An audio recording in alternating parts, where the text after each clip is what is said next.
December 4 అనగానే భారతదేశం ఒక గర్వించదగ్గ కార్యక్రమమే నేషనల్ సంబంధించిన కార్యక్రమం నౌకా దినోత్సవం, జాతీయ నౌకా దినోత్సవం, నెవీ డే అంటాం. ఈ నెవీ డే కార్యక్రమంకి తక్షణ కారణం ఏంటంటే 1971 సంవత్సరంలో 1971 సంవత్సరంలో భారత్ పాకిస్తాన్ మధ్య జరుగుతున్న యుద్ధ సమయంలో ఈ సముద్ర తీర ప్రాంతంలో నౌకా సంబంధించిన కాన్సెప్ట్ సామర్థ్యాన్ని మనం వెలుబుస్తూ ఈ నౌకా సామర్థ్యంలో పాకిస్తాన్ దేశంలోని కరాచీ ఓడరేవును మన నాశనం చేసి మన విజయ సంకేతాన్ని ఎగరవేసిన రోజు. అందుకే చూడండి అమ్మ, భారత నౌకాదళ సైన్యం చేసిన సేవల గుర్తింపుగా 1971లో అప్పుడు ఇందిరాగాంధీ ప్రభుత్వము డిసెంబర్ 4న నౌకా దినోత్సవంగా జరుపుకోవాలని తీర్మానం చేయడం జరిగింది.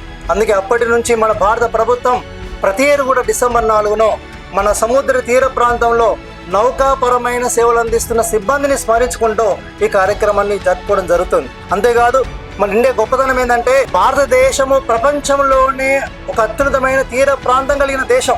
6100 తీర ప్రాంతం కలిగిన భారతదేశంలో ఈనాడు 9 రాష్ట్రాలు సముద్ర తీరాన్ని కలిగి ఉంటే ఆ సముద్ర తీర ప్రాంతంలో కొన్ని కీలకమైన నౌకా స్థావరాలు ఏర్పాటు చేసుకున్నాం.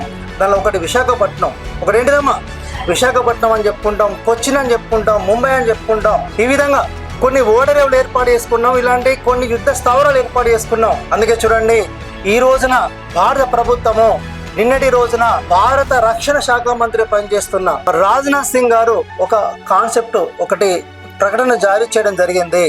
ఈ సముద్ర తీర ప్రాంతంలో రక్షణ కోసము రఫేల్ లాంటి యుద్ధ విమానాలు ఉపయోగిస్తామని చెప్పి ప్రకటించడం జరిగిందా.